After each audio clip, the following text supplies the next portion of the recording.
Impact. Today it's just me and Nev, but we have Bobby J from Rockaway. How are you tonight? I'm doing great. Thank you so much for having me on your show. So cool. Your album is so dope. I just wanted to say that, straight off the bat. Thank you so Because much. how did it come about? Which album are you referring to? The one with Neb. Tell me the guy. Daru.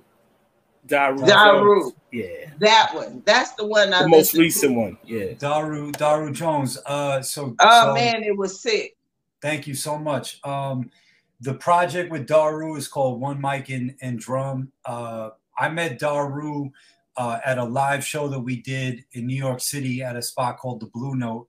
He was doing a tribute to Jay Dilla and DJ Premier. They were doing like a live rendition of like a lot of the classic B-sides that like the underground hip hop heads would know from both of those producers. And they wanted MCs to come to the show and spit over the show, over the beats, because it was primarily like an instrumental show.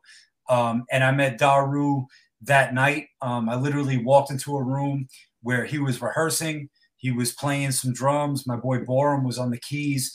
I started rapping some lyrics, and it just felt right. You know what I'm saying? Like as soon as we walked in the room, the chemistry was there. And I basically, like an hour after we rehearsed, we were on stage. One night turned into two nights. And on the second night, I ended up driving Daru back to his hotel room in Brooklyn. And we were talking, and he was like, yo, like we should work together. And I was telling Nev earlier, it's like a lot of times when fellow artists say, let's work together, it's usually just like being cordial, exchanging pleasantries. You know what I mean? You don't necessarily expect it to materialize into anything, but literally maybe a month or two later, he calls me on the phone and he's like, yo, I booked this studio in Long Island City called Pinch Recording, and I want to do an album with you. So I was like, okay, let's do it. You know what I mean? Like kind of caught me off guard. And I was like, does he want to do an album in like a day? Like, because he lives in Nashville. So, wow. I'm like, all right, well, I got to figure out like what's going to happen here. So, ironically, about, leading up to that time, I was doing this series on Instagram called Breakfast Bars, where every Monday morning I would put out a video that I shot myself, that I edited myself, where I was rapping over beats that I grew up listening to that I always wanted to, jack and rap over. So sometimes it would be a hip hop beat, sometimes it would be a rock beat. It was just whatever music was inspiring me at the time, or whatever beat I felt like rapping over. I was doing this like kind of weekly video series. But the problem was like I couldn't put any of that stuff out because I was rapping on other people's beats. It'd be like Grand Puba beats, or like like Beck or Nirvana or Pearl Jam or some shit like that. So I had been building this Rolodex of rhymes that I never expected to be able to use. So I was like, all right, going into this studio session, at least I have like some firepower behind me, because I walked in and, in retrospect, this studio session was simultaneously the easiest session I ever did and also the hardest one, because he would literally go in the room and he'd be like, all right, like, where do you want me to go? And I would give him like either like a classic break beat or like a zone I wanted him to be in. And in one or two takes, he would lay something down, and then he'd be like, all right, what do you have for it? And I'd go in and I'd rap, and then it would just be rinse and repeat, rinse and repeat. And that's like literally how the album was made.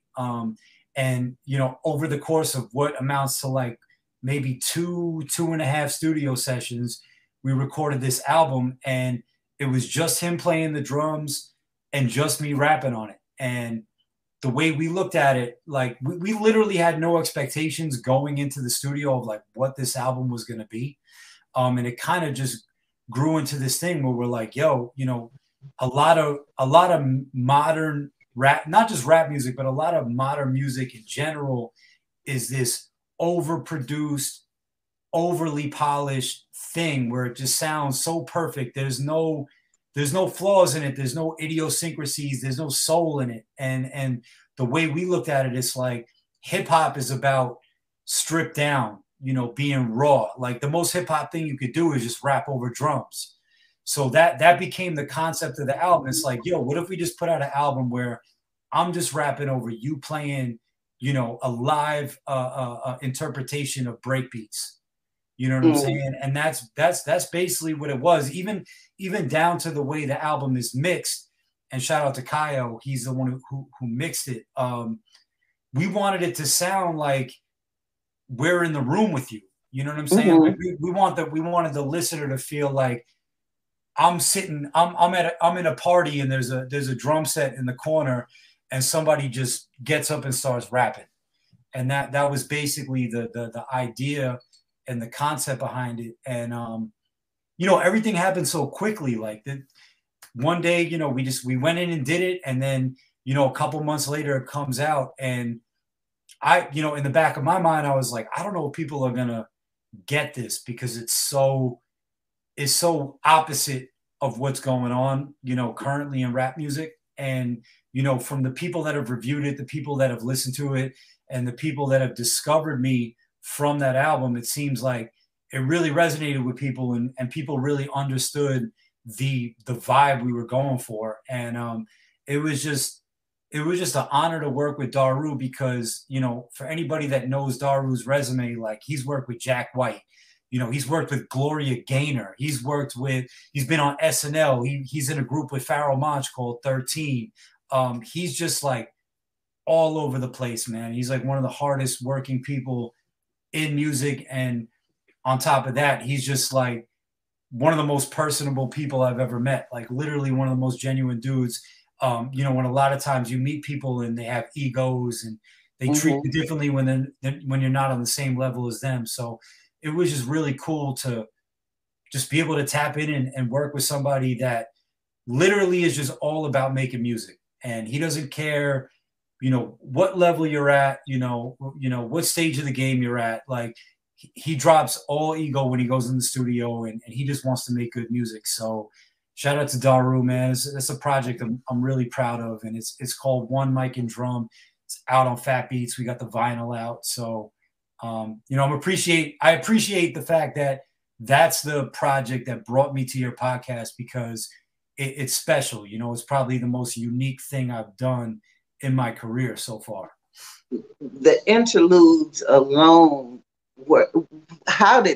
whose idea was the interludes? Because you could have just made an album from the interludes, and I was like, oh, this is just dope. So Daru also plays with Pete Rock and the Soul Brothers. So he tours around with them as Pete Rock and the Soul Brothers. And when you listen to the old Pete Rock and CL Smooth albums, there's these interludes, you know what I'm saying? Where it might just be like snippets of an instrumental or instrumentals, and you're like, damn, like I wish that was a song, you know what I mean? And that's kind of what we wanted to do. But also making the album, we understood like, yo, let's make something for the DJs and the producers as well. Like, you know, let's make something new that the crate diggers will appreciate, you know, that has you know, new drum loops on it, new break beats on it. You know, we want it to kind of be like an open source thing where it's like people can jack what we did, make their own beats off of it, and make their own thing. So it's not just for, you know, the hip hop heads that just want to hear lyrics. It's also for the producers that are looking for, you know, drum loops and drum samples and things like that. So from your name, you're from Bobby J from Rockaway. Yes. What was it like growing up in Rockaway?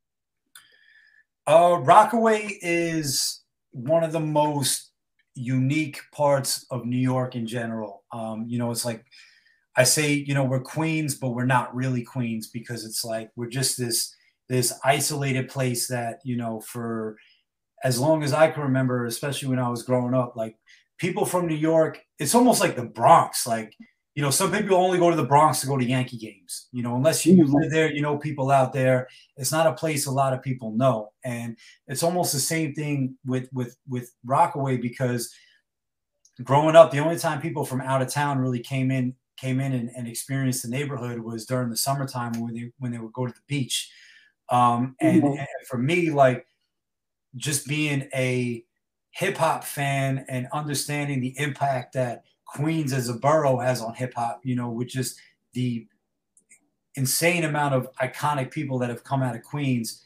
You look at a place like Rockaway or Far Rockaway, and you could count the people that came out of here basically on one hand. You know, it's like you have MC Search, you have Chinks Drugs, you have Stack Bundles, you have Father MC, Cormega spent time out here. I just recently found out that Shop G has footprints in Rockaway.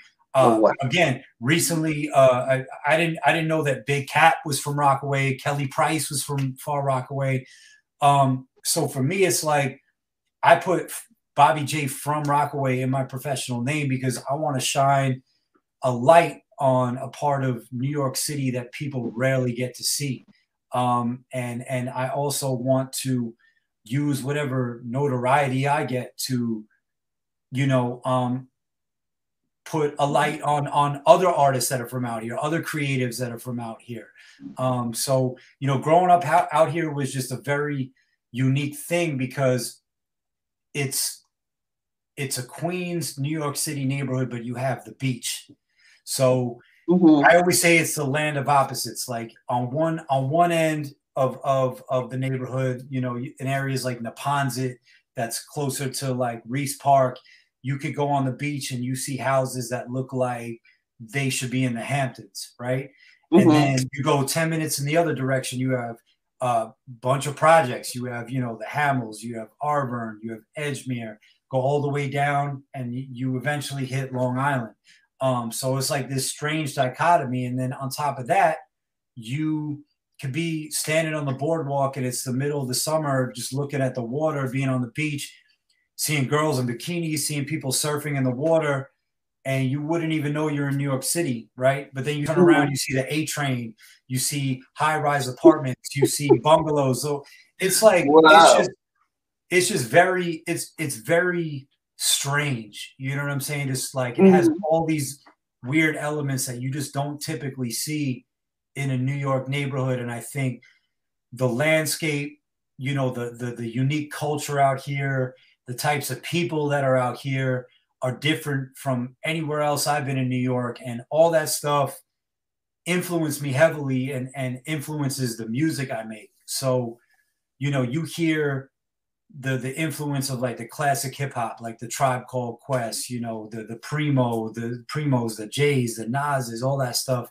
But then at the same time, like people that I grew up around were, you know, watching skate videos and surfing videos, and we're listening to Sublime and the Red Hot Chili Peppers and grunge music and things like that. And my parents were listening to classic rock. And then my dad, you know, he grew up in Detroit, so he was listening to you know, Motown and, you know, Parliament Funkadelic and soul music and things like that. So I just had a lot of musical influences just like, you know, circulating around me. So had I been from any other part of Queens and grew up in any other neighborhood, like I'd be a totally different person. So, you know, I really credit my neighborhood for like molding me into who I am and just, you know, changing my approach and how I approach writing songs and making music, because again, there are just so many influences that, you know, bombarded me as a kid. And I'm just grateful that I was able to experience that, you know? What's your favorite rock band? My favorite rock band?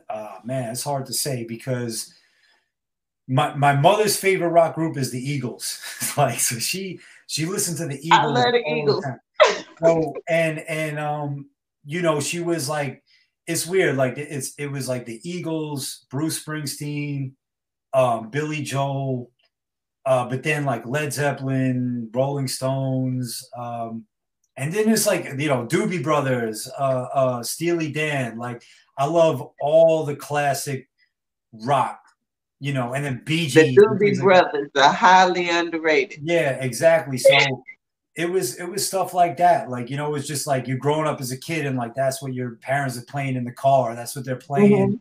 before they go out to dinner, you know. And then my brother's in the other room and we grew up in the MTV generation. So he's Mhm. watching MTV all day and was listening to Nirvana and Soundgarden and Pearl Jam. But then, you know, Yo MTV Raps comes on and you know, Mhm. his attention shifts to pretty much only hip hop. Like once the mid '90s roll around, so Mhm. he kind of turned me on to hip hop because I used to go in his room and he'd have a stack of CDs and it was almost like Rap 101 because he had Ready to Die, he had Illmatic, he had Reasonable Doubt, he had, you know, Tribe Called Quest and DMX and Lost Boys and all that stuff. So like I was just a fan of music in general, and I was a music junkie. But for whatever reason, once I got turned on to hip hop, and I started hearing rappers like say Big Pun or like a Nas or Jay Z, like that's when it went from just like a casual thing to an obsession because I was able to start to break down like the technique of it and understand like what made one rapper better than the next. And once I Mhm. understood like, oh shit, like this is what Big Pun's doing. This he's stacking his syllables and this is he's putting together rhyme schemes and like this is what he's doing. And I started to notice it with other rappers I was a fan of. That's when I totally zeroed in on hip hop and it became like a challenge. Like, yo, I want to learn how to do that. That's what I want to do.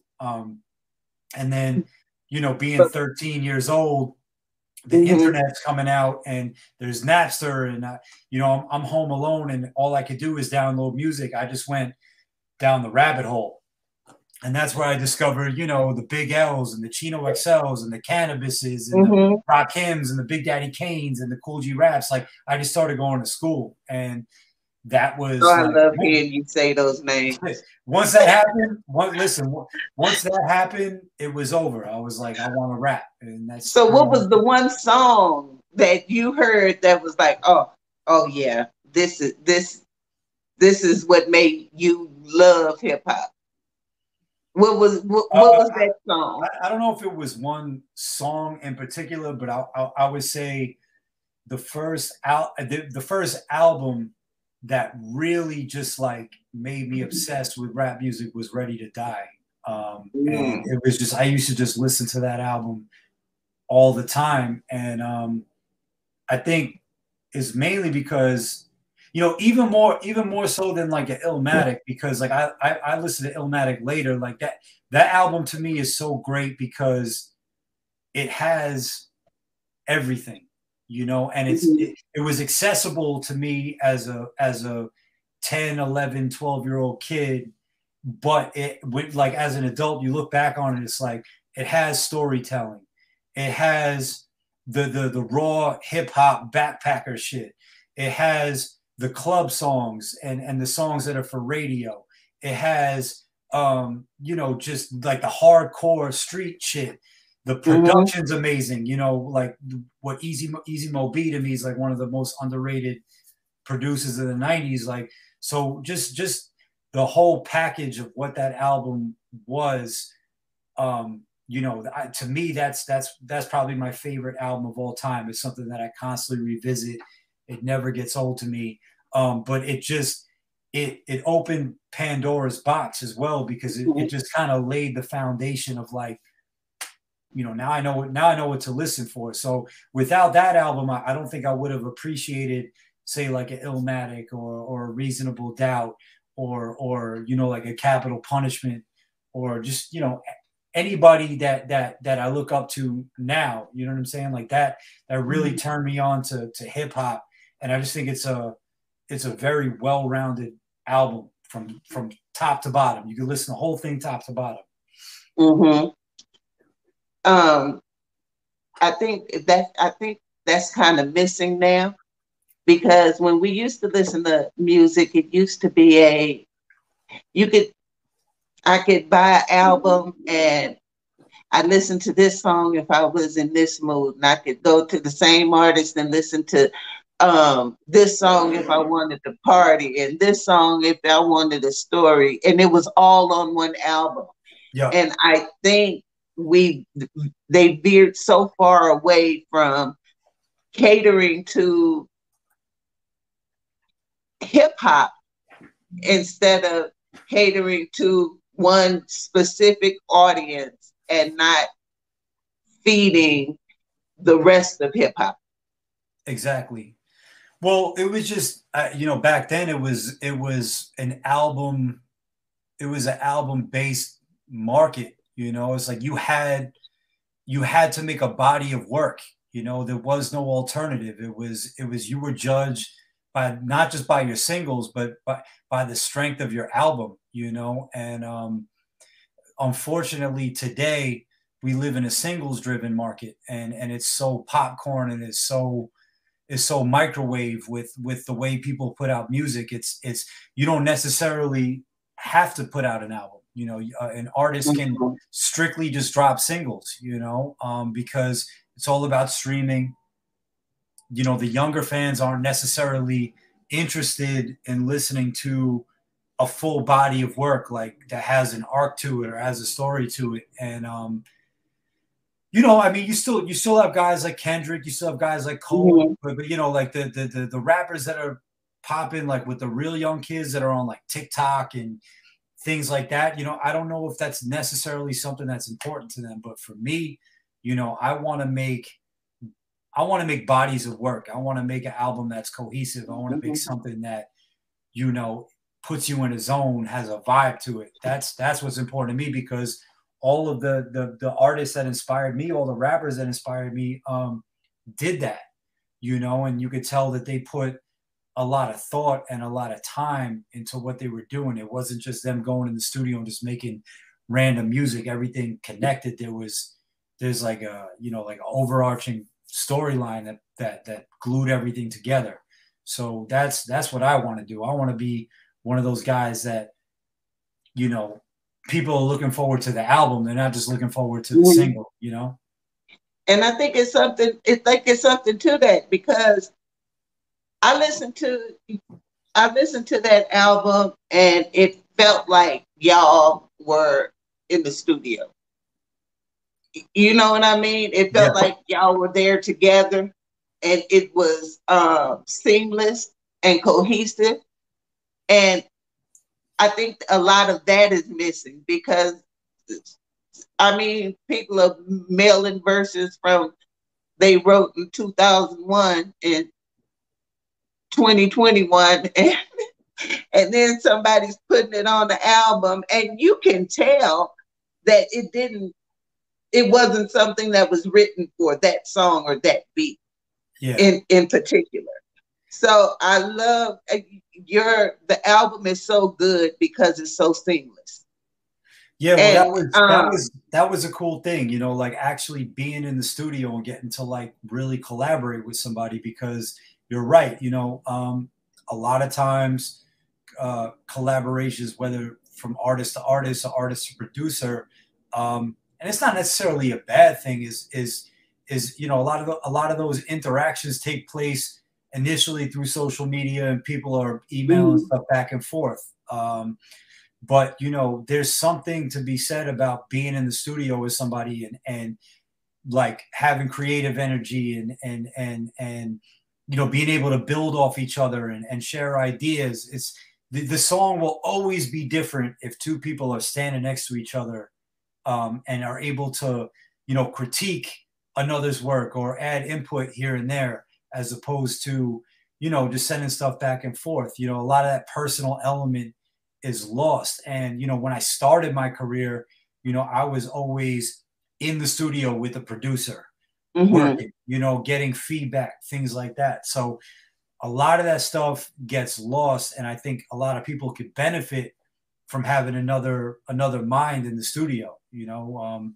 Mhm. And I hope that element doesn't get lost, you know, because I think the greatest records are a team effort, as opposed to just you know, people in their bedroom making songs. You know what I'm saying? Like the sum of the parts is always better than just one person. So I really liked that as well. Like just being able to see Daru work, see his process, work with the engineer, you know, have him give me his ideas, be able to give him ideas. And I think it's overall, a better project because of that, you know? So Mouthpiece and Take It Personal, those are Nev's favorite songs on your album. Yes. How did they come about? What was the process in making those songs? I think with Mouthpiece, I had a rhyme. I had a double time rhyme that I spit to Daru a cappella. And because most of the songs up until that point were like, you know, in that like 94 BPM like boom bap zone.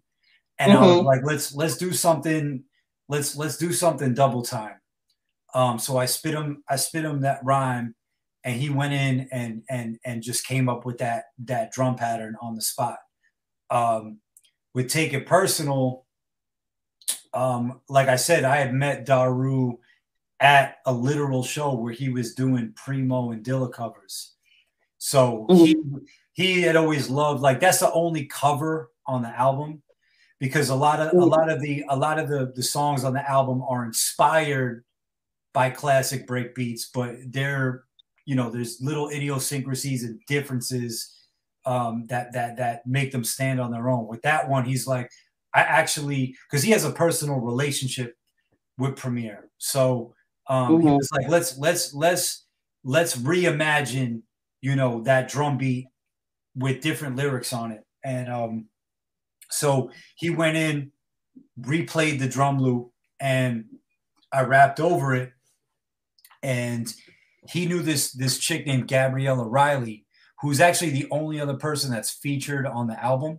And she's a vocalist, and he called her, and she was just, initially, I think she was just in the studio hanging out. I don't think we ever intended to put her on anything.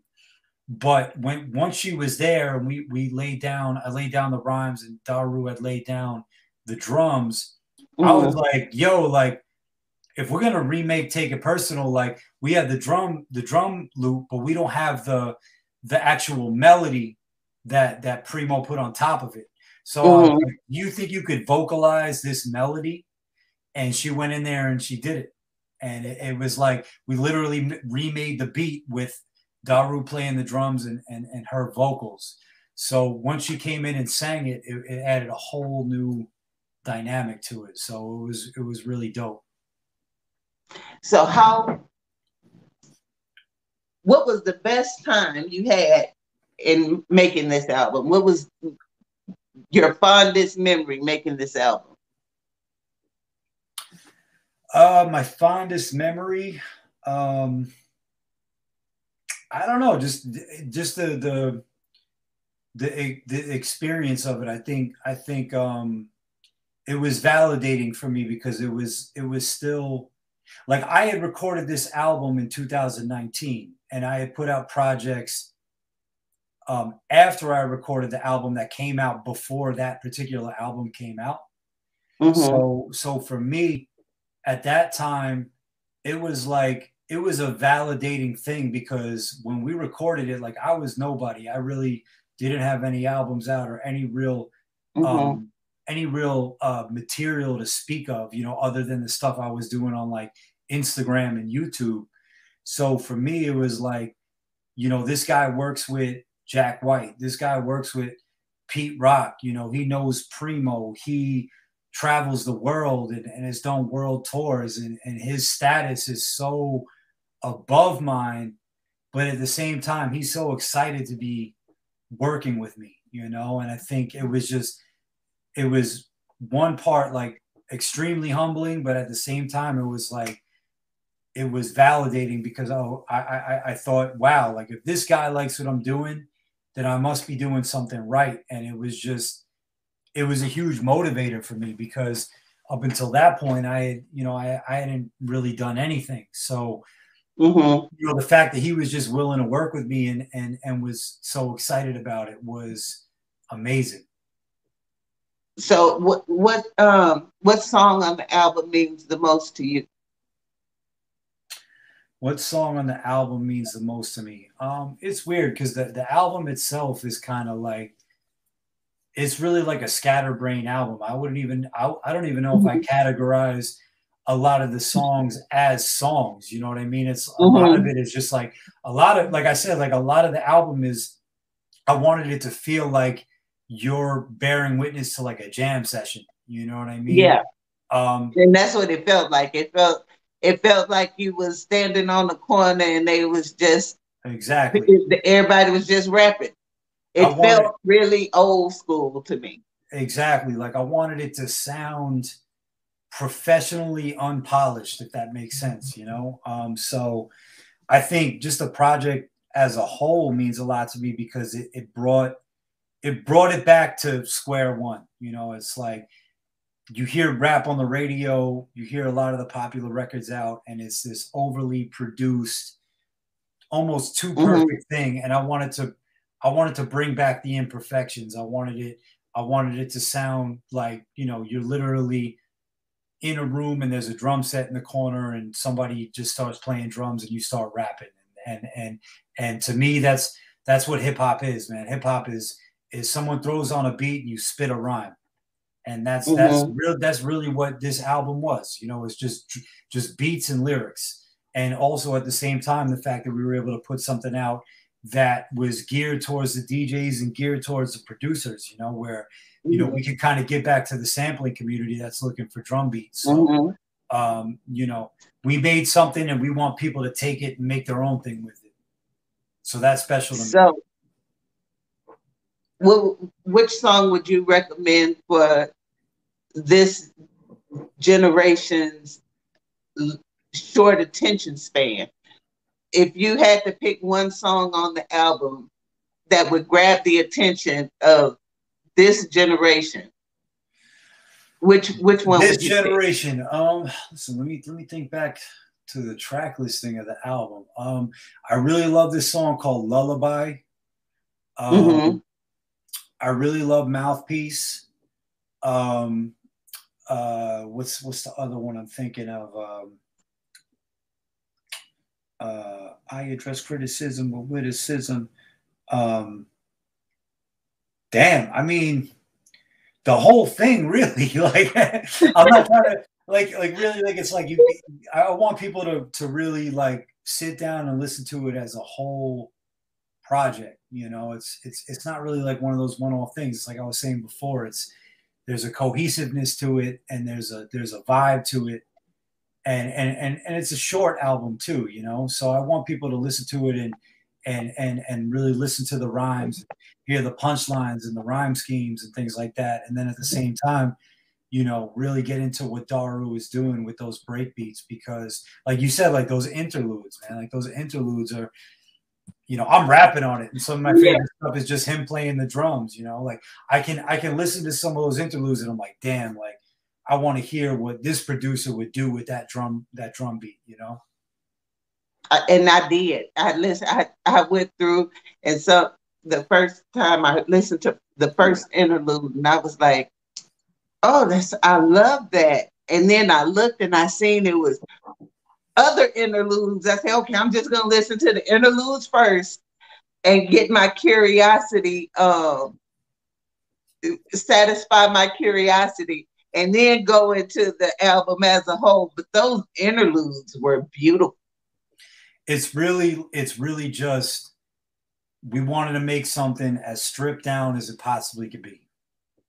You know, it's called one mic and one drum, and that's what it is. It's him playing the drums, me rapping. And that's exactly what it is. So, in the song Mouthpiece, which you say is one of your favorite songs, you say that Edomite, white devil, son of Esau. What does that mean? What does that mean? Can you break it down for the people who's watching? To be honest, because you're not the first person to actually say that on here. So, you know what it is? You honestly, like, yo, like when I think about rhymes, like it's usually like it's words and things I hear in everyday life will pop into my head, and it'll run around my mind, and it's like, oh, like this rhymes with this rhymes with that. Like, how can I make this work? And I think I think I was watching one of those videos with the Hebrew Israelites on 42nd Street, and they were calling somebody who's white the son of Esau, and I was like, you know what I'm saying? Like it's meant as an insult, but I was like, you know what? Let me flip this and like own it. You know what I mean? Like and drop that in a rhyme, because I don't think people who look at me would even think I would even know what the fuck that is. Like it's kind of like just one of these like shock value things, you know what I mean? And it was just like I had just built a rhyme scheme around that, and it's a lot of times like when I'm writing rhymes, it's more or less like I'm always thinking about what's gonna get a rise out of people, what's gonna make people's ears perk up, what's gonna make people laugh.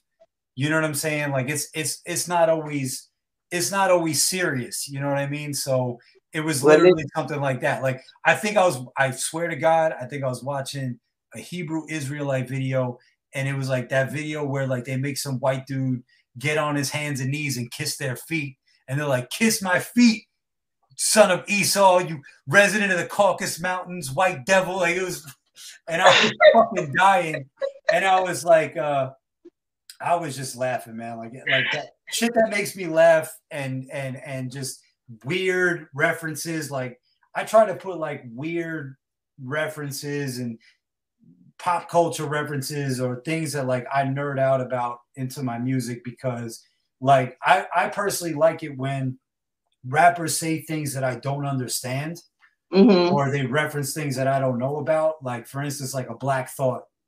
You know what I'm saying? Like I feel like every time I listen to Black Thought, he says something that is like, I'm like, what the fuck is this guy talking about? Like they'll be like, from Philly to Compton, no, obsidian toxin. I'm like, what the hell is obsidian toxin?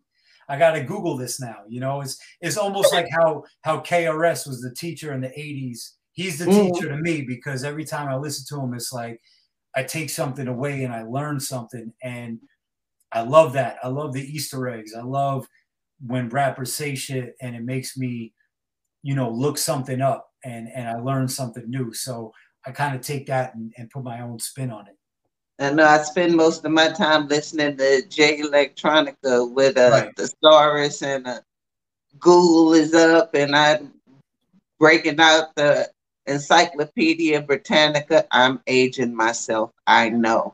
Yeah, it's like you know what it is? It's like when rappers talk about, you know, 5% shit, and I didn't know anything about that when I was a kid. And I remember I met this DJ named Ya Supreme, and I remember he broke down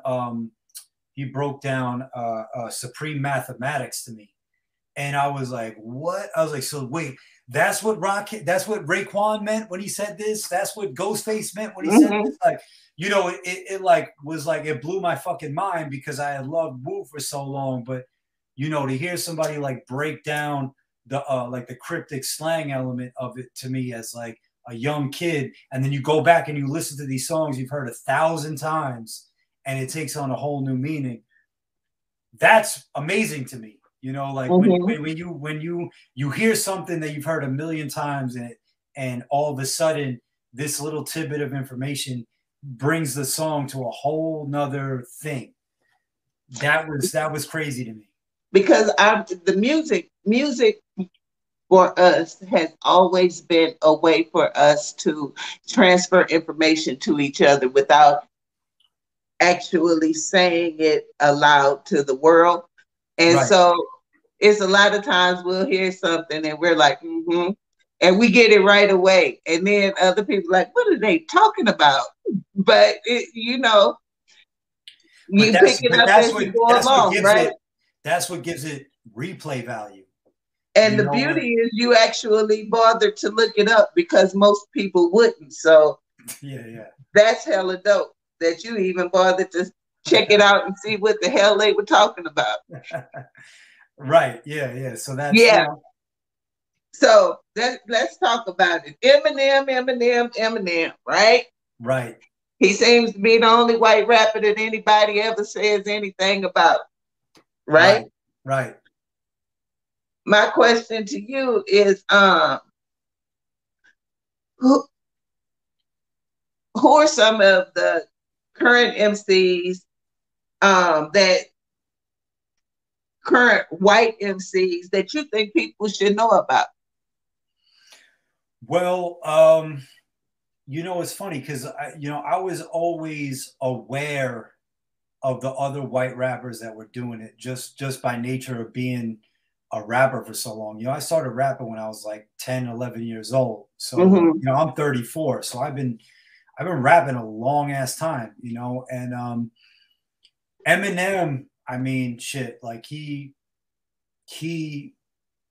it's weird. I think about white rappers and what the sentiment towards them is now versus when I started. Like now it's a non-factor. There's more white rappers than I can even name, like on both of my hands. You know what I'm saying?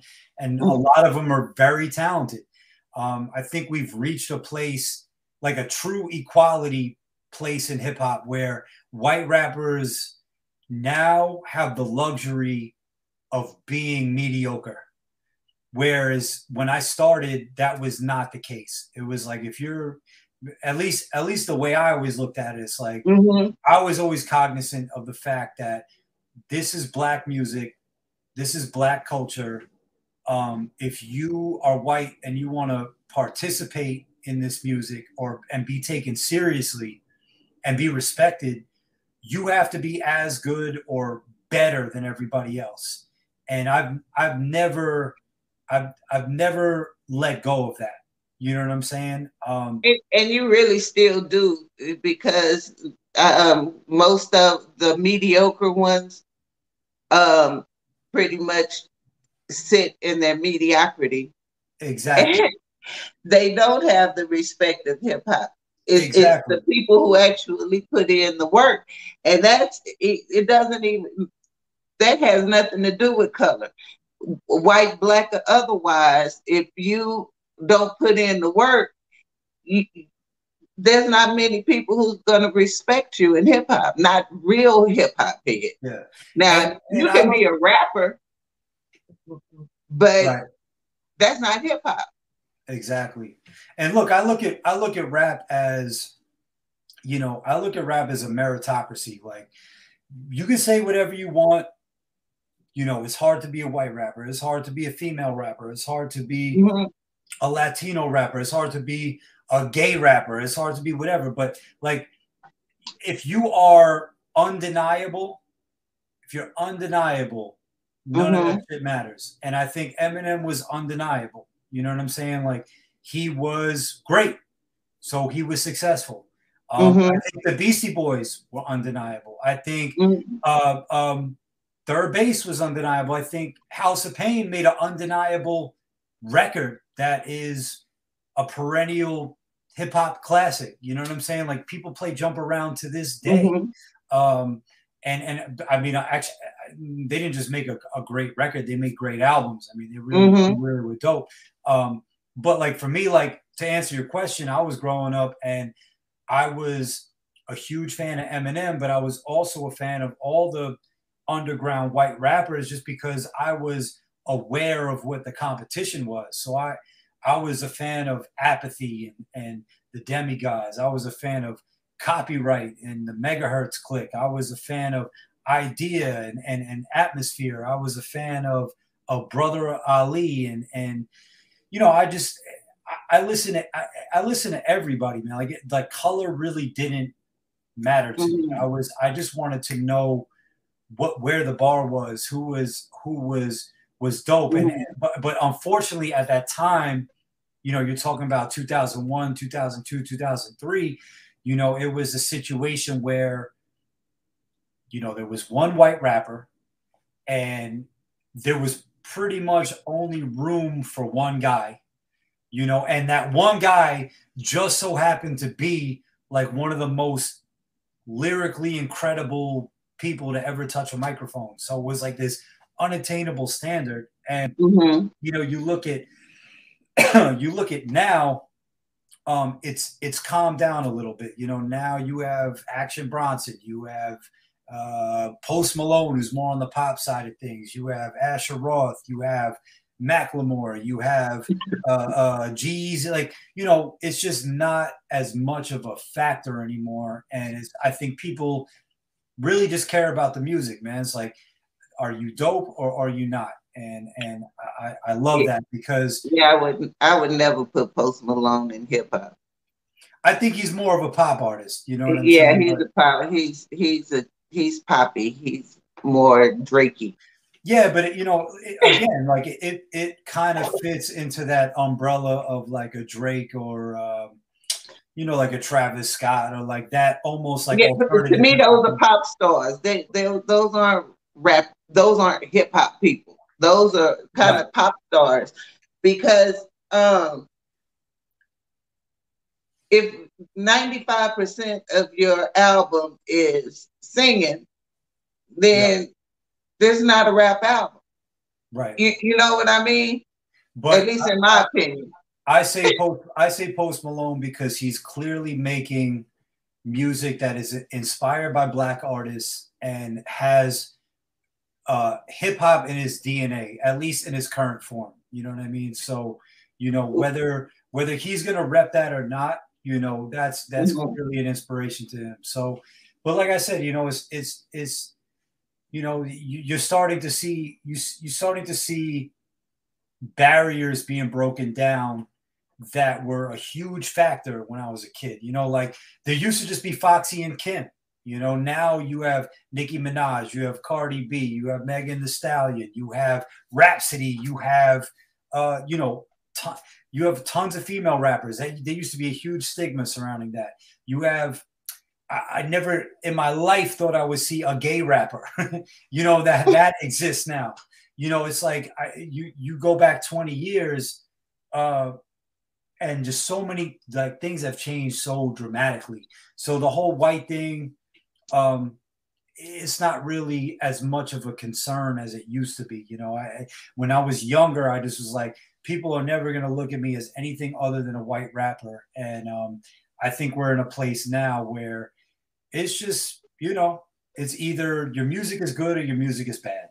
And I think that's the best place we could be at. So I'm going to ask you this question that kind of pops up every now and again. Do you think that white MCs have a responsibility to address social and cultural issues in with their music or art? Yes, I definitely do. I think that there's a responsibility. Like, listen, this is Black music. This is music created by Black people, and I don't ever want to see a time where the pendulum shifts in a direction that Black people don't dictate. I don't ever want to see music go the way of rock and roll. And I think, you know, I'm comfortable being a guest in hip hop. And I think, you know, any white artist that participates and makes money off of this should be cognizant of issues that affect Black people. And I think they should be, you know, they should speak on it, and they should be aware of the space that they're in. You know what I mean? And I've always tried to be like that. I've always, you know, acknowledged that I'm where I'm at because Black people have allowed me to be where I'm at. You know what I'm saying? Like, I met Kwame at 13 years old. You know, I was able to leave my neighborhood, which was essentially a bubble, because of hip hop. You know what I mean? And go and meet people from other races and religions and other walks of life that were vastly different from mine because of this music. You know what I mean? And I'm grateful for that. I'm the person I am today because of my involvement in this music. So I owe a huge debt to hip hop. You know what I'm saying? And I think we're in a place now where I don't necessarily know if other white artists, other white rappers necessarily understand that, because they didn't have to go through the gauntlet that I went through. You know what I'm saying? Like you could just kind of be in your room and make a record and put it out and you know, all of a sudden I'm a rapper. You know what I'm saying? Like for me, I had to actually, you know, I had to, like when I first worked in the studio, you know, this is pre-Pro Tools, people having it in their actual bedroom. You know, I went to Kwame's apartment. He lived in Harlem. He lived on 145th Street in Edgecombe. You know, I lived in Rockaway Beach. That was so vastly different from where I grew up. You know, so I was able to go and see life from a different perspective. You know, and see things that I would have never gotten the chance to see if I just lived in my own neighborhood, in my own bubble. And, you know, I really have to credit my success to the Black men that believed in me and wanted to see me succeed. You know, it's like I grew up in a neighborhood where, you know, most of my friends that I grew up with, you know, worked for the NYPD, worked for FDNY. You know, there was a lot of casual racism. I remember growing up. You always worked in bars. You know, like my first jobs were like bar backs, bartenders. So, you know, I understood from an early age, like how white people speak behind closed doors and things like that. And you know, a lot of that stuff was just accepted as like part of daily life. And I really credit hip hop for not changing, but like, you know, I was definitely ignorant as a kid, you know, like just being sheltered and not really understanding anything outside of you know, my community. So I think it's important for anybody that is coming into this culture, anybody that's coming into this music, to acknowledge what it is and acknowledge that, you know, people are allowing you to exist in this space, you know, and you know, if you're just going to sit back and act like racism doesn't exist, act like police brutality doesn't exist, act like, you know, everything is hunky-dory in the world, then you're being disingenuous, and you're not giving the respect to the people that are giving you the respect to allow you to do what you do. So, you know, I think 100% you have to be aware of what's going on, and you have to talk about issues that are going on in the world, whether it's Black issues or whether it's just issues in general, because hip hop has always been anti-establishment. Hip hop has always been about speaking about issues that don't just affect America, but are world issues, you know? I literally have rappers following me from India, and they send me their music all the time. Now I have no earthly idea what they're saying, but the fact that they made these albums and they sent them to me to listen to, I'll listen to them every single time. And it is a certain emotion that you get when you listen to music, whether you understand what they're saying or not. And so what I've always loved about hip hop is it was about inclusivity. It was always about us against them. We are a global community. And it is a culture. And I find it hard when people come in and they don't respect the culture. And so kudos to you for actually doing the work and seeing the origins and where it comes from. You mentioned that there were Black men who helped you along the way. Talk about that. talk about Kwame and all Yeah, the ones who pushed you along. You know, like, so I told Nev earlier, and I don't even think Nev knew this, but you know, the first producer I ever worked with was Kwame. I met him when I was 13 years old. You know what I'm saying? He was on the cusp of becoming a very successful producer. You know, he had been a huge star as a rapper in the 80s. Had, you know, seen the heights of success. Obviously, with the Biggie line and everything, things calmed down, and then he had a huge resurgence as a producer. So I met him when he was just on that coming back up as a producer era. And you know, I saw him going from living in a shoebox in Harlem on 145th Street in Edgecombe. That's his whole studio was his apartment, no bigger than this room. You know, he had a 24-track mixing board. His mic was in his bedroom. He had a small kitchen and bathroom, and that was it. You know, his whole thing was the studio. And, you know, he was the first guy that, number one, believed in me. You know what I mean? And I think that was a huge factor in me pursuing my career as a rapper, because when I met him, I was extremely inexperienced. You know, I knew how to put words together. I knew how to rap a little bit, but I didn't know how to write a song. I could barely rap on beat. But for whatever reason, he saw something in me and he encouraged me and wanted me to keep going. And, you know, had I met him and he was like, this shit is whack, I probably would have quit. So, you know, he ended up becoming, and that's one of my best friends to this day. Like, he was at my wedding, you know, like 3 months ago.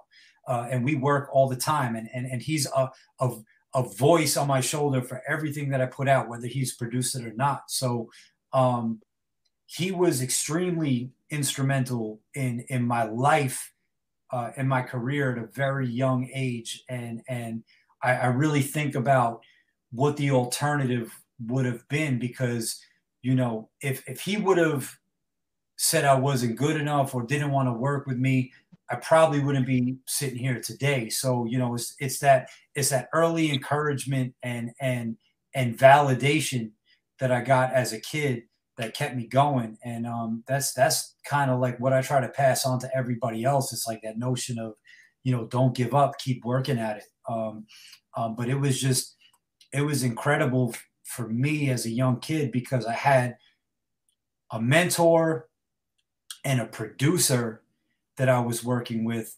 And I think that one of the biggest things that's missing from a lot of these young kids today is the artist development period. You know what I'm saying? Like the first 5 to 6 years that we worked together, we didn't put anything out. I was just learning how to write music and learning how to make songs and being coached by him. And unfortunately, like today, you have a lot of kids that just make music in their bedroom and they think they're ready and they put it out, and they put it out on like a SoundCloud, or they put it out on Spotify or whatever, and they think they're ready to go, and they don't have the mentorship or like the tutelage of somebody that knows better than them to kind of guide them and navigate them through what they're about to get into. Even when they get deals and they sign contracts and shit like that, like Kwame taught me a lot just about the music industry and about how artists make money and how to navigate and how to carry yourself. He told me about, you know, media training, you know, how to conduct yourself. So, you know, it really goes beyond just music. Like, he really taught me a lot about being a man and how to carry myself. And I think those were the invaluable things that he gave me. And that's why I say, you know, like, I really owe a lot of credit to the black men that I met as a young kid, because it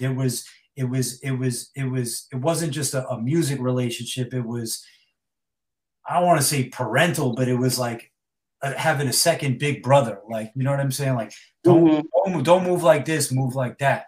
And a lot of it was because he had already experienced that. He knew what it was like to be a kid rapper in the music industry, and he knew how shady the industry was, and he had seen the heights of the heights and seen the lowest of the lows. So that type of knowledge was just invaluable. You know, to this day we work together. I mean, he produced like 80% of my first album, this album I put out called Summer Classics in 2019. Everything that I do, whether he produces it or not, I'm sending it to him for the final sign off. So whether he's the producer on an album or not, he's executive producer because I'm getting his final sign off. It's like, you know, he's always there for me. He's always giving me advice, always, you know, just always somebody that I know I could go to when I need to figure something out. So, you know, I don't know what else more I could say, but you know, he's the first artist to ever really believe in what I was doing. You know, now I'm working with other producers, I'm working with other people, and people are starting to catch on. But he understood 20 years ago what people understand today. So I can't take anything away from him. Mm-hmm. I think that's beautiful. I think people need to hear these kind of stories, especially about Kwame, because he's a legend. He's a legend. They don't see all that he has done, and they don't understand why he's still revered, because they only know the one song that played on the radio. You know, they didn't dig and they don't know. And so I'm glad that you're here to kind of give him his flowers because he deserves them. For sure. And I think I would argue that his career as a producer eclipses what he did as a solo artist, honestly, because he sold 80 million records as a producer. You so tell the audience some of the records he produced. Just off the top of your head. So the one thing that I think makes him so dope as a producer is just he's not confined to just doing hip hop music. So he produced On Fire for Lloyd Banks and 50 Cent. He produced a song called Turn the Lights Off for Tweet and Missy Elliott. He produced a song called Switch for Will Smith. He's done Vivian Green's last 3 albums. He's done work with Fantasia. He's done work with Christina Aguilera. He's done work with the Pussycat Dolls. He's done work with Jesse McCartney. He's done work with Talib Kweli, Method Man. So, you know, he's able to kind of like be a chameleon and navigate all these different genres. And I think his ability to do that, and the fact that he was doing that, shaped the way I approach making music a lot, because he wasn't just doing hip hop. And he really understands the dynamics and the bits and pieces that go into making a great song and making a great album. So again, like just the knowledge I've soaked up from working with him is invaluable. And you know, I think again, you know, that's one thing that's really missing from the music industry today is the artist development period. You know, just because you can rap, just because you can rap, or you made a good song, like, you know, even like Jordan had a coach. You know, you need a coach. You need somebody to tell you when some shit isn't right, or when some shit is whack, or you need to improve something. And that's even when he's not in the room, he's the voice on my shoulder, you know? So let me ask you, when all of this is said and done, you're newly married. What's the legacy you'd like to leave behind? You ever think about your legacy? What you want to leave in this world? I mean, for me, I just want to make, you know, I'm simple. I really take it one day at a time, because you never really know where you're going to end up at. And, I just try to stay humble, and I'm the thing that makes me happy is you know, I remember when nobody cared. So the fact that I have any type of audience or any semblance of a fan base where people actually care about the music I'm putting out, like that's a win. And I'm just constantly trying to build on that. You know, I more than anything, the thing that I like the most about hip hop and the thing I like most about rapping is just the more I keep going and the more I keep building my status, I find myself in rooms and working with people that I looked up to. You know what I mean? Or people that I looked up to playing my records. So it's like, you know, to me, like a DJ Premier, and he knows my name and he's played my music before, like that. Wow. I don't, you know, you know, people don't really understand like what that feels like when your idol, you know, gives you a compliment. Like I really do this for that, you know, or somebody that I respect as a rapper wants to do a song with me. You know, all the money and the you know, people define success differently, and I really define success at this point as like I just want to work with people that inspire me and that I look up to and I respect. And that's, you know, that's happened in a lot of ways, you know, and the more I keep my head down and keep working, the more stuff like that keeps happening. So, you know, I look at this as a journey and a marathon, not a sprint. So I don't know where I'm going to be a year from now. I don't know where I'm going to be 5 years from now, but you know, if I was to say like, what do I want my legacy to be? You know, I would like to be to other artists what Kwame was like to me, you know, be a mentor and guide people along and produce and be able to put other artists on, you know, people that I believe in. Like that would be really rewarding because it's like you don't know how long this is gonna last. You know what I'm saying? Yeah. Like even if you are successful, even if you do blow up, even if you do sell millions of records, you know, what is the realistic timeline on a rapper's career? You know, and if you're lucky, you get 5 years. So I would love to be able to put out albums, have people respect them, work with people that I respect, work with my idols, and at the same time, like pay it forward and put other people on. So you talk. I heard you talking about DJ Premier heard your album. So you linked up with Static Selector. Yeah. What was it like working with him? Well, Static's one of the few new age. I don't know if I call him new age because he's been around for like 20 years, but you know, he's really come into people's, you know, consciousness over the past 10 years as a producer. But I look at Static as a new age producer that comes from the same school of thought that I came from.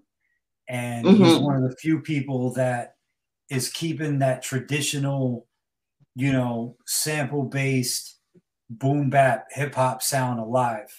You know what I mean? And when you look at the resume of people that he's worked with, you know, he's worked with everybody from Nas to Mac Miller to Action Bronson to Joey Badass to guys like 2 Chainz to, you know, and then on top of that, he'll work with guys like me. He'll work with, or like a UFO Feeve, or he'll work with a NEMS, or like people on the come up. So he isn't just working with artists that he thinks will just elevate his career because there's a name attached to it. Like he still keeps his ear to the street and is willing to work with younger artists that are on the come up because he likes and respects what they're doing.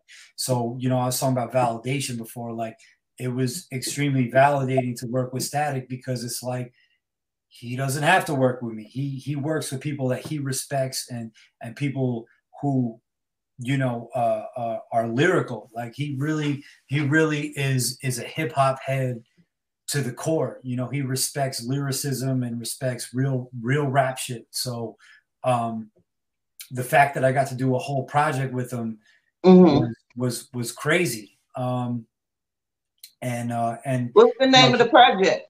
The name of the project is called Endless Summer. So the first album I put out is called Summer Classics, and then Endless Summer was kind of was an EP as opposed to an LP, and it's kind of a companion piece to that album.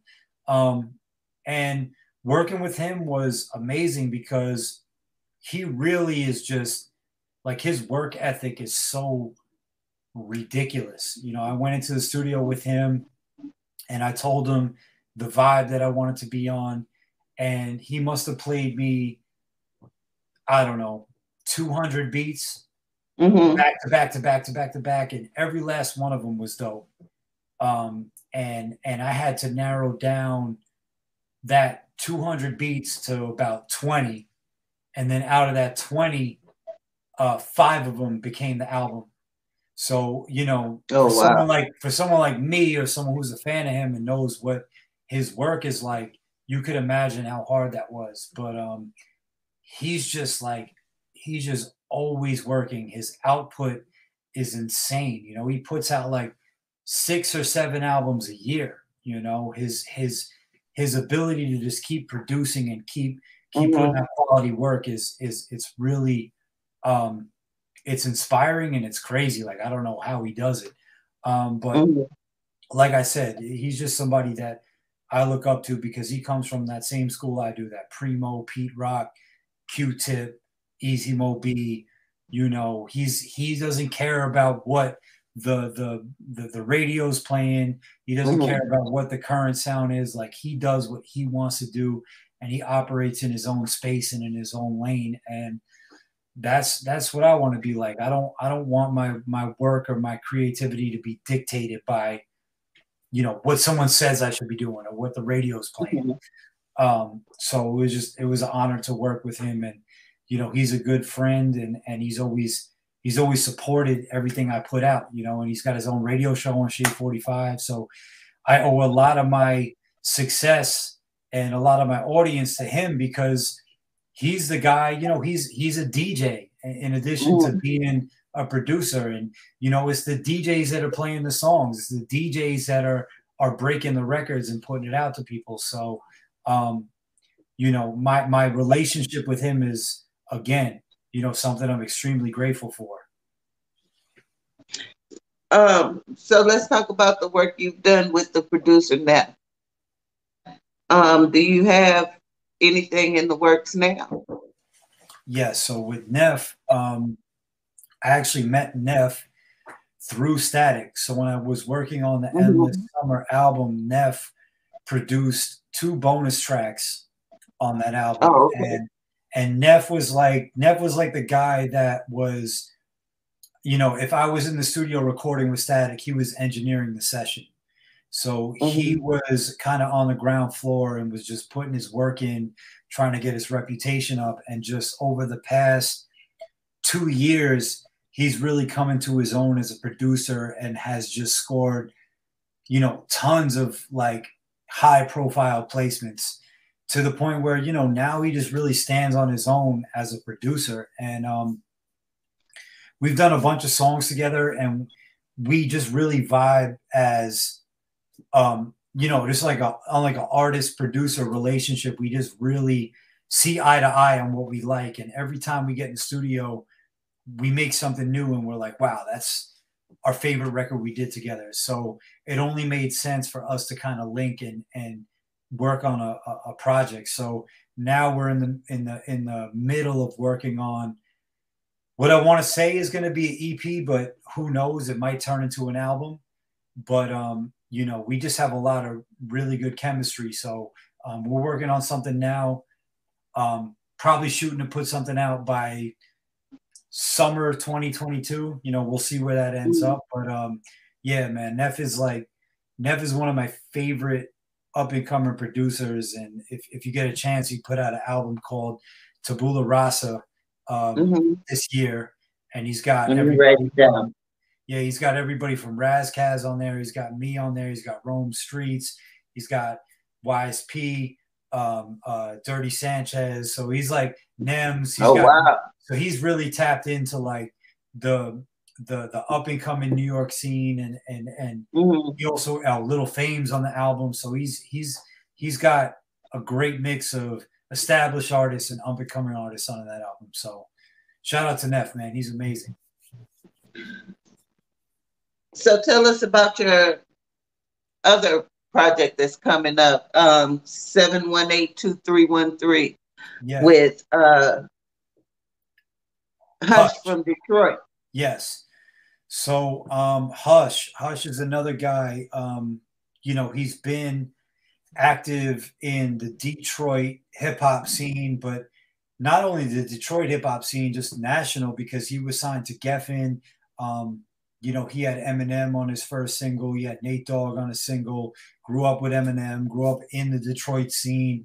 Knows everybody there is to know out there. Like literally, like an ambassador. Like it's the only way I could describe it, because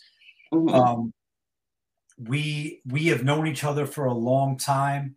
He has been following what I've been doing for years and years, and you know, we've just been good friends. And over the start of the pandemic, he just started sending me records to get on. And literally, you know, he's not just a rapper, he's a producer. So he would send me beats, and, you know, we would make one song. We'd be like, this is dope. You know, one song would turn into two turn into three. And then, you know, he started reaching out to his people in Detroit. You know, we started getting other Detroit rappers on some of these songs. And then I would reach out to people that I knew. You know, I would reach out to Daru, or I'd reach out to Kwame, or I'd reach out to people I know in New York. And this album just kind of started snowballing into a thing that was bigger than us. You know, it was bigger than just me and him. And over the course of this whole coronavirus madness, we started saying like, damn, like we got an album that's kind of like a meeting of the minds between like the dopest MCs in Detroit meets the dopest MCs, both established and on the come up in New York.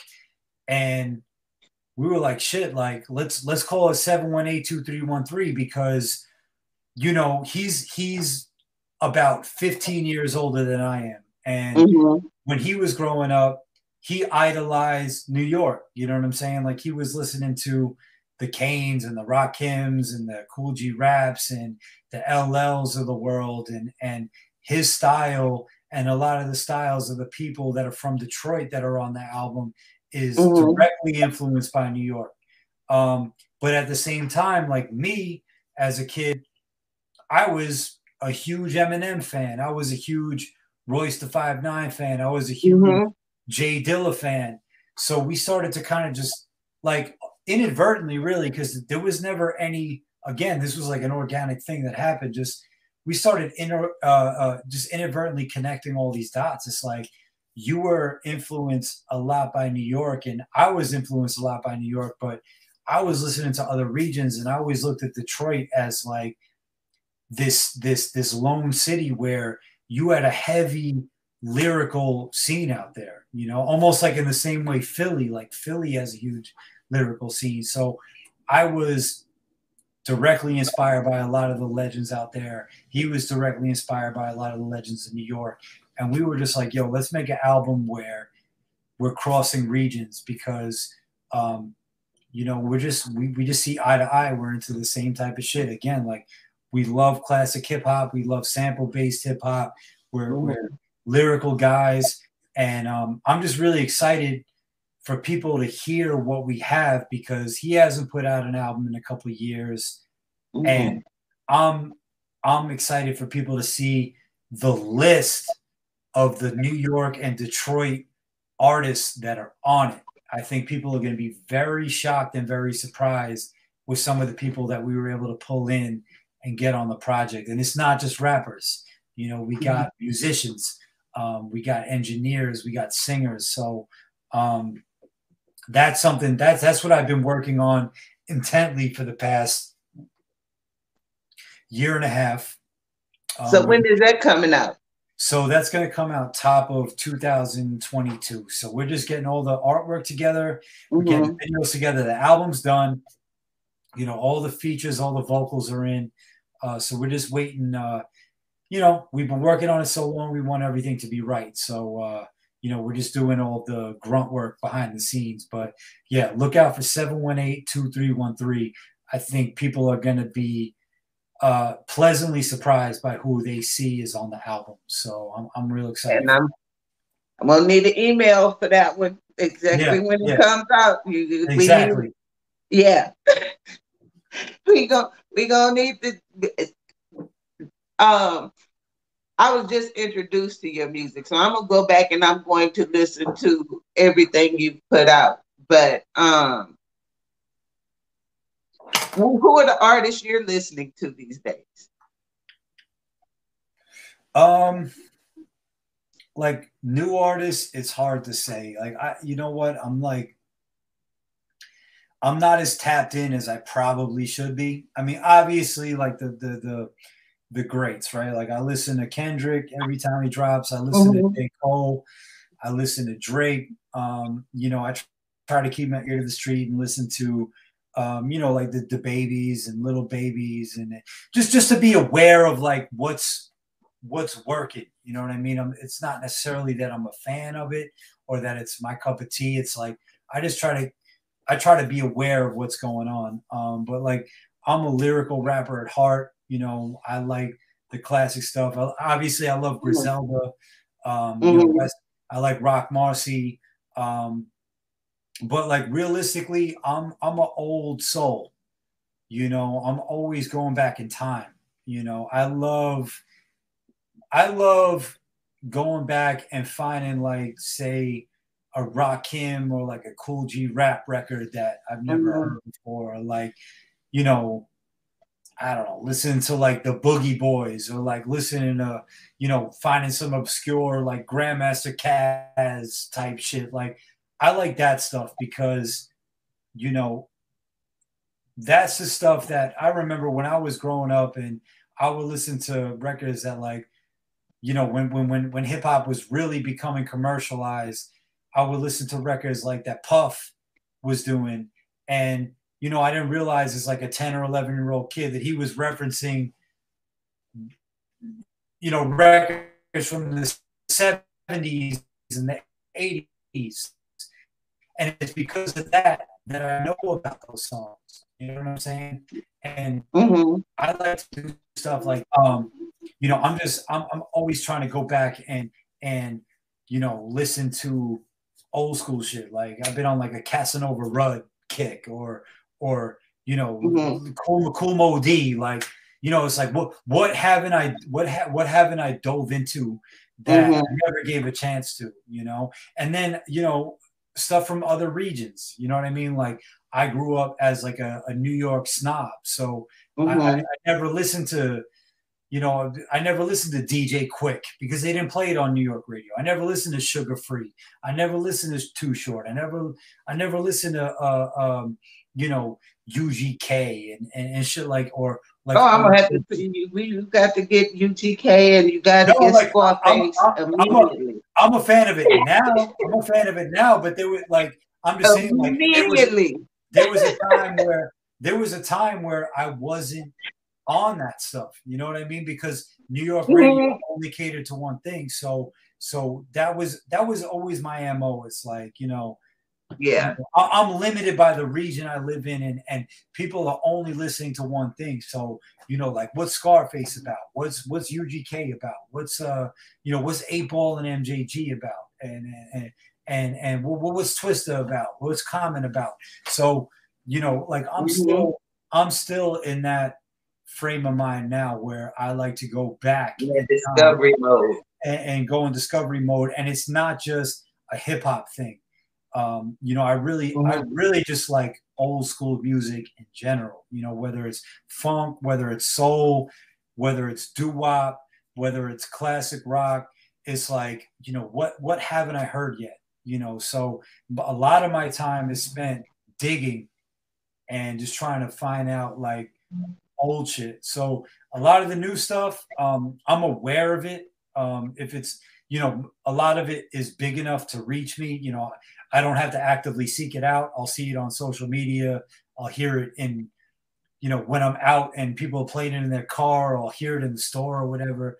But, it's hard. Like the new hip hop just doesn't interest me as much. I haven't heard too many new artists that are really doing something different that makes me stop in my tracks. Like, oh shit. Like he or she is doing something new. I will say that I like Tyler, the Creator, and that's somebody that I was like kind of a fan of. You know what I'm saying? Like I liked the Odd Future stuff, but his latest album got a lot of praise, and I was like, you know what? Let me listen to this and really see like what's going on here. And I was very pleasantly surprised because he kept it very hip hop on that album. It sounds like the shit that I grew up listening to. Was very raw, lyrical.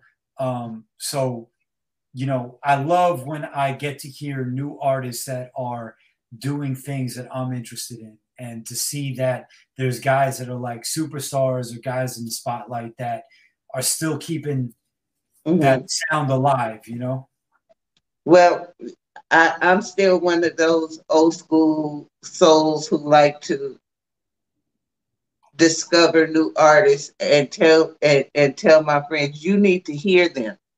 Well, who are you? I'm going to tell you, you need to hear Amir, AMXXR. Okay. And you need to hear I Am God. Okay.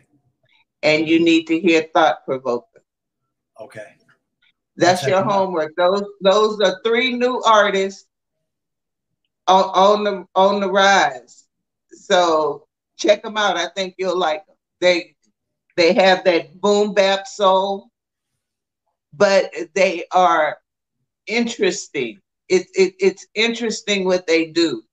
Thought Provoker last year had one of the storytelling albums of last year. I thought it was beautifully done. I think you're going to enjoy their stuff, especially since your heart is boom bap. Oh, Amir's produced by Pete Rock? Okay, cool. Yeah, that's dope. Yeah, and Pete Rock's actually working with a female rapper by the name of Star right now, who's really dope. She's actually from What's her name? Her name's Star, and she's from Atlanta.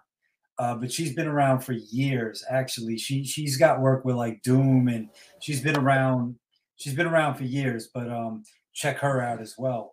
But yeah, like other than that, other than the artists I named, like I'm a huge fan of Little D. I'm a huge fan of Nev. What happened, man? She's no, gone? we're good. We're good. Keep going. It's recording. No problem. Yeah, I'm a fan of. She's coming back. I'm a fan of Little D. He's a 16-year-old kid out of Coney Island who, is just an incredible rapper. You clearly inspired by the same guys that I was inspired by, and it's really refreshing to see a young kid tap into that kind of energy. I'm a huge fan of my boy Michael Fire, who we've done a lot of work together. Again, I'm writing this down. So Michael Fire is another artist that is kind of on the same level that I'm at, like just trying to build his fan base, trying to come up, and he has almost the perfect blend of that old school and new school sound in what he's doing.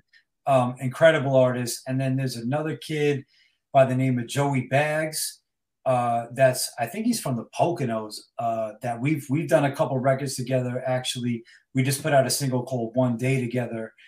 He just dropped an EP called 4 for More, and he's another one like has the perfect blend of new school and old school, and just has his own style.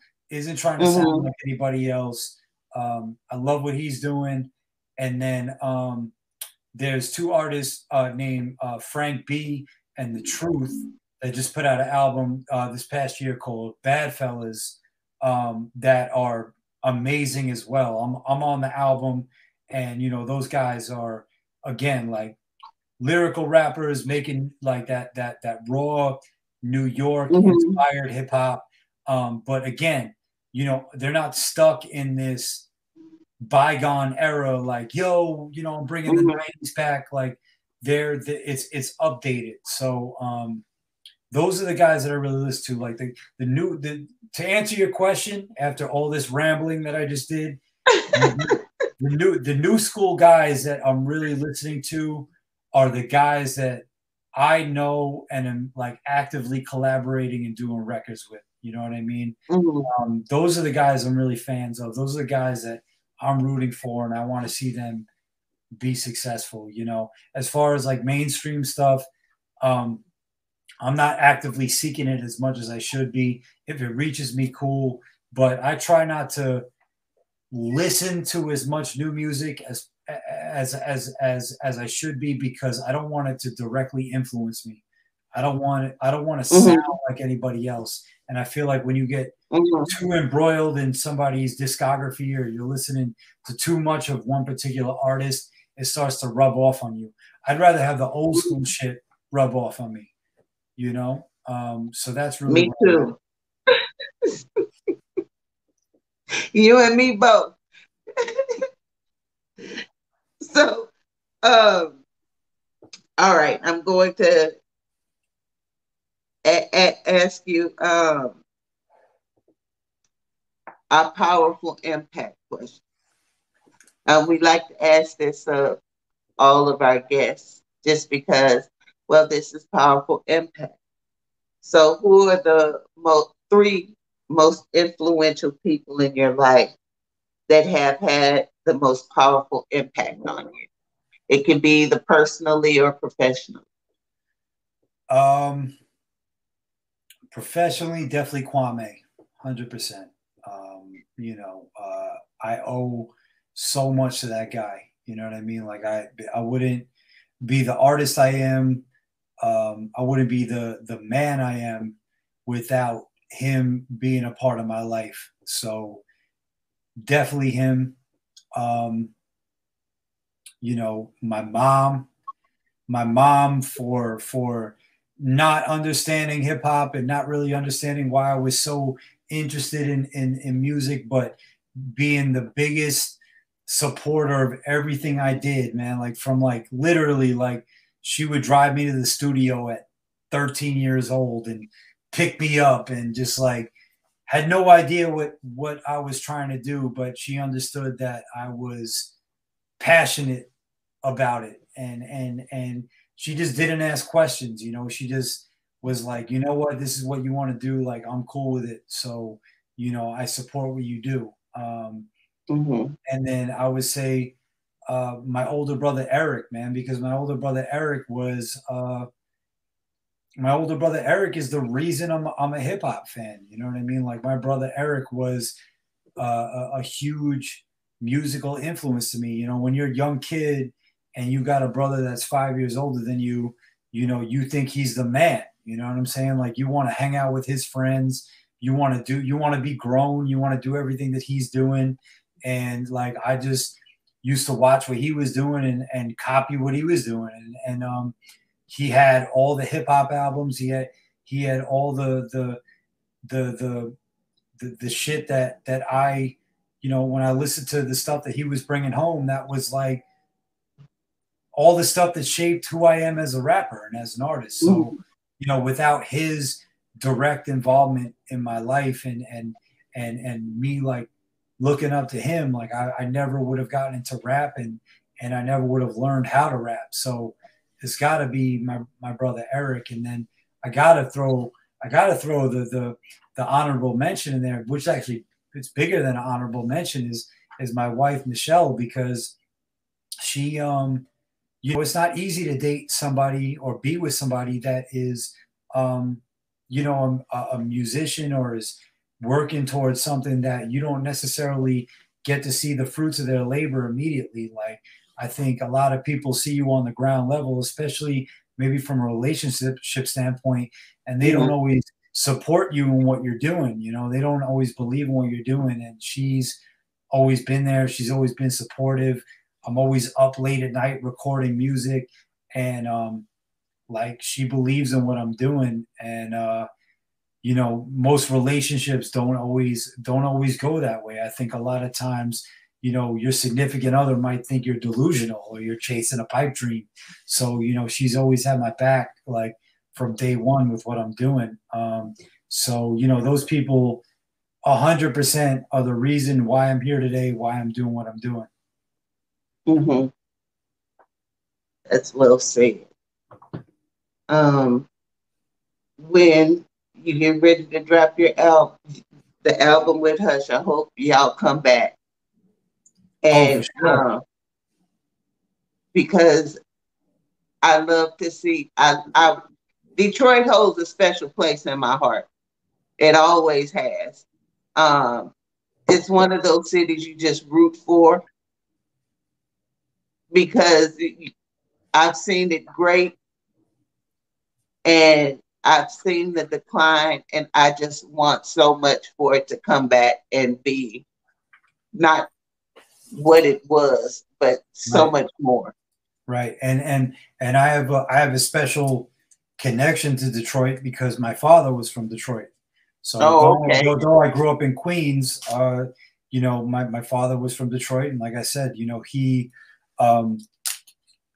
the guy that put me on to funk music and Motown and soul. You know, my mom was listening to classic rock. He was listening to all, you know, the greats. So, you know, it's weird that I'm doing this album now, and it's almost like coming full circle. You know what I mean? So, you know, Detroit is a great city. I've spent a lot of time out there recently, and you know, it just reminds me a lot of home because it's down to earth, blue collar people. The people are really what makes that city. You know, you go there and you meet people, and within the first 5 minutes, you feel like you've known them your whole life. Like that's just the type of energy that exists in Detroit, and I really fell in love with that place. So I'm happy to be a part of a project that is, you know, not just with a Detroit artist, but was engineered by an engineer out in Detroit in Silent Riot Studios, you know, and has so many great artists from that area. So I again, and you know, just Detroit in general, like when you look at the history, the impact they've had on music is you can't, you know, you can't even quantify how many people are inspired by what happened with Detroit. Like Motown is so dope, it might as well be its own genre. Like it's not, it goes beyond just being R&B music. It goes beyond just being pop music. It's music that is timeless in a way that, you know, almost other, you know, other genres and other eras of music will never touch what happened in that Motown studio, you know? So That's right. I really thank you for coming on the show. I love when we have guests that are so poignant and smart and not just make great music, but actually has a broad view of the world and their place in it. You have anything else that you want to, any shout outs, anything you want to promote? You want to give us your social media links so that people can tap into your music? Yes. You can find me on any streaming platform. You type in Bobby J from Rockaway, you'll find me. On Instagram, which is what I'm most active on. That's Bobby J from Rockaway. On Twitter, I'm Bobby J Rockaway.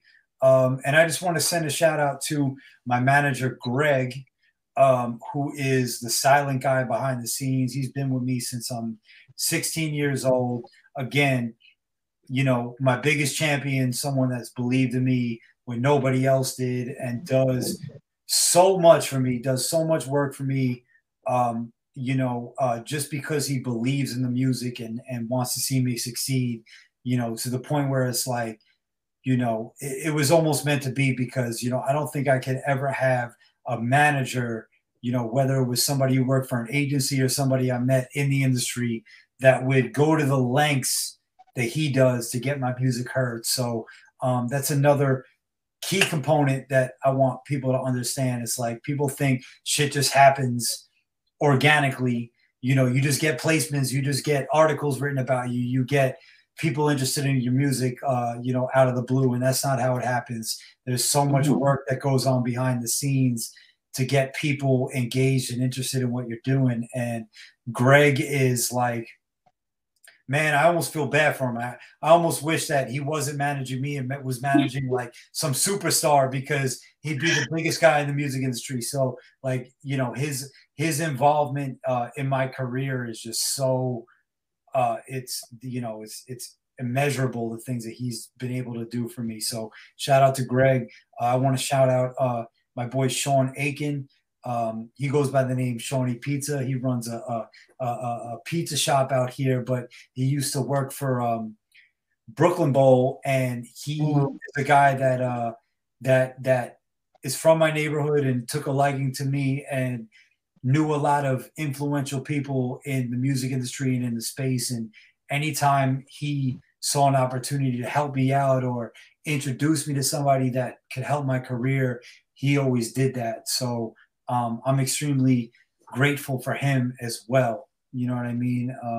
So, you know, I just want people to know that it's not just the guy you see here, it's the people behind the scenes as well. So, you know, don't forget the managers, don't forget, you know, the people that make those, you know, day-to-day connections, and also, you know, like the engineers, the people that make your music sound the way it should. So shout out to Nev, shout out to Kaio, shout out to Maestro, who is mixing the 7182313 album.